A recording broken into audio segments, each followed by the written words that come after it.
4 people have been reported to have committed suicide at the 6th-floor complex of the new Mulago wing since last year.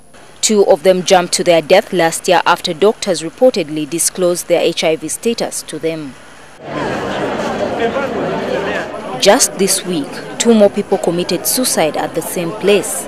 A man jumped to his death last Sunday, while another jumped out of a window from the 4th floor yesterday morning.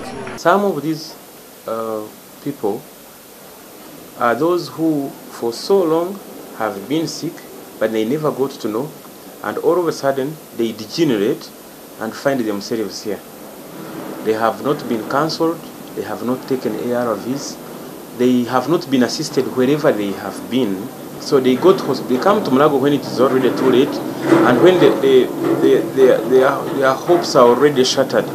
These cases have raised concern among both the hospital authorities and the public.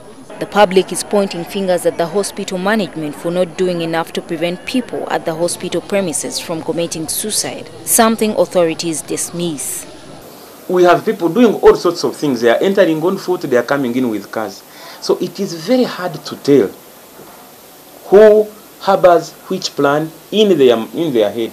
We do not have the capacity to psychologically explore all these people who come here. So you can never know who is going to commit suicide. Someone is smartly dressed, but you don't know what is weighing on their mind. Authorities at Mulago say that many people with ill intentions take advantage of the hospital because it is a public place. This Muhammad Kasaja, who committed suicide on Sunday, he left home. The wife and the children knew that he was going to work. He came to Mulago and committed suicide. So, for that case, the reasons are sociological. He could have been pushed to the wall somewhere else, but he did not have a proper place where he could fulfill his long thought about suicide mission. Dr. Irene Chizito, a psychiatrist at Mulago, explains why people commit suicide at the hospital.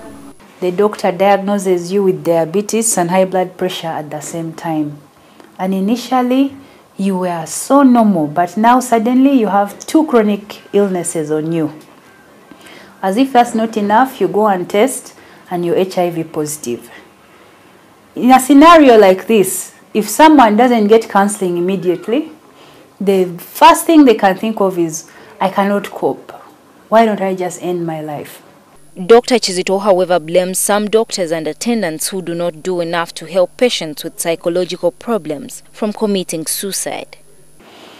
What is the patient thinking mentally? Do a holistic approach of examining that patient. Do a mental state exam. Ask about the suicide intention. If you give someone the information that, yes, you have a chronic illness, I'm sorry, I've diagnosed you with HIV, and you've delivered that news to them, tell them, but life is still going to go on and you will be okay. While the hospital is under scrutiny to do something to reduce suicide cases, they say it will be hard to achieve if people who use the hospital do not cooperate. Mulago Hospital, a place where ideally people's lives should be saved, has now become a soft spot for many to commit suicide. Authorities say that with the huge numbers of people flocking the hospital every day, it has become very hard to know who is here for the right reasons. Gatri Tumusime Uitkware, NTV.